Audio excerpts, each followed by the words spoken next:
The reviews for Modern Warfare are live, the critics have spoken, and well, not all of them, but we're not going to wait on IGN and some of the others. We don't need them. We have the consensus, and the consensus is actually pretty good. The game is standing at an 86 on Metacritic, which is a fair score. It's actually a pretty high score for any game, but especially for Call of Duty. Now, most of the Call of Duty games, they tend to get around the mid 80 range anyway, because let's face it, you have a huge publisher and a huge title. Some reviewers are going to get paid off, and most of them don't want to upset the apple cart, but 86 is a pretty high score. Probably stay at an 86. It might fluctuate, might go up and down, but I think that the fan reception has been very positive to this game, and I grew up playing Call of Duty, but I quit playing a long time ago. I just thought it was tedious every year. They just rebrand the same thing. Sometimes they change the name, sometimes it's Modern Warfare, the next year it's Black Ops, and the truth is I think there was a decline in quality almost every year in Call of Duty.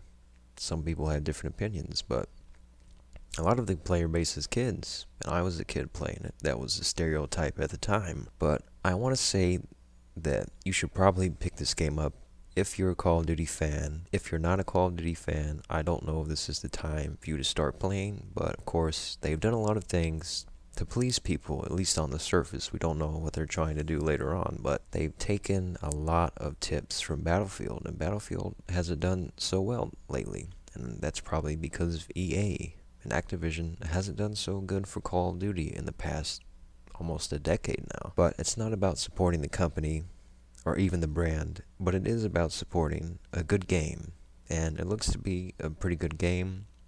So it's not that you should boycott products necessarily because you don't like the companies. I would still buy a Battlefield game if they made it a good game. I believe in buying Call of Duty if they make it a good game, but the problem has been that it becomes hard to trust these companies. But I think what you need to do is go out and buy the game and give it a little bit of trust, because if they get more sales for the games that are actually good, then they will know what they need to do. Fan reception, I think, was part of the way that Call of Duty, part of the reason why it went to the wayside to begin with. People wanted a change up, and they got it, and they didn't like it. So I'm not saying this game is anything like Call of Duty 4 or even Modern Warfare 2, but it has a lot of those elements, and I was just pretty much bored with Borderlands. That's really the reason that I'm getting it ultimately. And I liked Borderlands, and I'd like to continue playing it and make future content when they actually have some new content. So I am proud of what I've done with it, and I want to thank everyone for watching that did watch my Borderlands videos, and we'll be back at some point. But we're going to try a little bit of Call of Duty.